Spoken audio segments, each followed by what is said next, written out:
একদিন এক চাষার ঘরে জন্ম নিল ছোট্ট একটি শিশু। শিশুটির খবর আবার চলে গেল রাজামশাইয়ের কাছে। রাজামশাই খবরটি পেয়ে দ্রুত ছুটে চলে আসলো চাষার কাছে।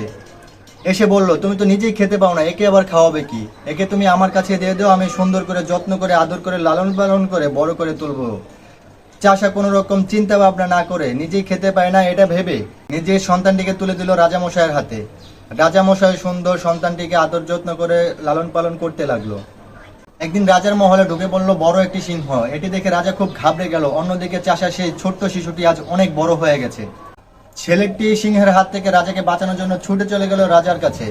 রাজার দিকে সিংহটি আস্তে আস্তে আসতে দেখে রাজা ছেলেটিকে ধাক্কা দিয়ে ফেলে দিল সিংহের সামনে, এবং সিংহ ঝাঁপ দিয়ে পড়লো ছেলেটির উপরে এবং ছেলেটিকে খেতে শুরু করলো। মোরাল অফ দ্য স্টোরি হলো, আমাদের দেশটা ভরে গেছে রাজার মতো নোংরা রাজনীতিতে, যেখানে নেতা নিজেকে বাঁচানোর জন্য নিজের দলের লোককে মেরে ফেলতে একবারও চিন্তা ভাবনা করে না। তো আমরা সবাই এই নোংরা রাজনীতি থেকে দূরে থাকবো, সচেতন থাকবো।